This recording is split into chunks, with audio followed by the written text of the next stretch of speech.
Барлықтарыңа сәлем достар, Гүлденем каналына қош келдіңіздер. Менің есімім Асем. Бүгінгі күні барлығының аузында жүрген кредит 500-ді қалай алуға болады туралы көрсетемін. Біздер кеше сұраныс жібердік. Бүгін міне жауабы келіп расталды. Мен соны сіздермен бөлісу мақсатында міне түсірілімді көрсетіп отырмын. Сіздерге қазіргі кезде егов арқылы және еңбек.kz кеше ғана шыққан телеграм бот мүлдем істемейді, оны көрдік біз, мүлдем істемейді.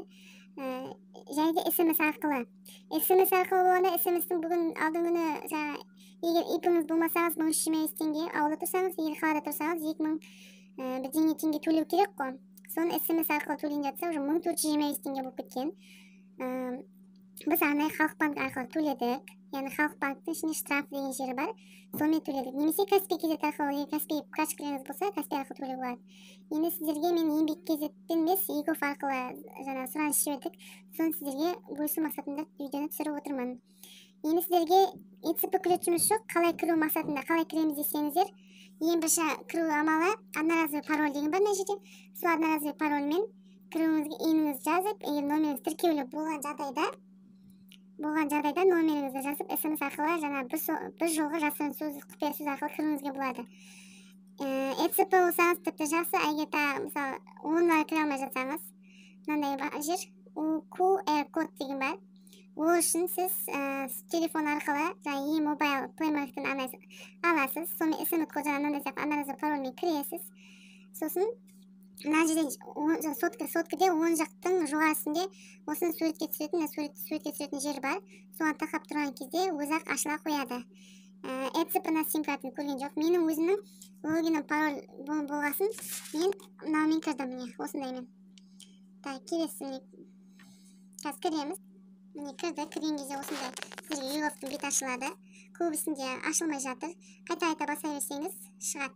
Енді мына жерде бар, получить ECP удаленно деген, яғни үйден шықпай аласыз деген.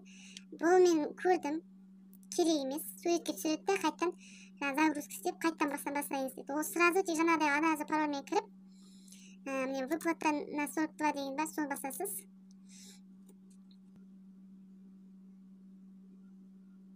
Загрузка жүріп жатыр, күтеміз. Күткеннен басқа амалымыз жоқ. Өкінішке орай кеш таман түсіріліп жатқандықтан, бүгіндікке әлі сенбі болғандықтан ашылмай жатыр. Яғни сіздерге көрсетіп жіберемін, выплата осыны басасыздар. Осы жерде жаңағы самозанятый болсаңыз, самозанятый дегенді басасыз. Егер өзіңізді қамтамасыз етіп үйде отырсаңыз, жұмыс істемей, өзіңіз мысалы жеке меншік жұмыста істесеңіз. Ашылып жатыр қазір.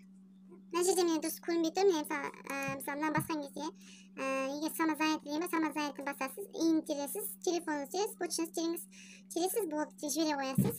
3 күн ішінде жұмыс күн ішінде тексереді, егер одобрен болса сізге келеді. Қазір смс көрсетемін, қалай одобрен болған туралы. Міне көріп тұрсаңыздай, бүгін міне бұлдырап тұр. Немен деп тұр, бүгінгі түсте міне осындай алып, счетыңызды жіберіңіз деп тұр.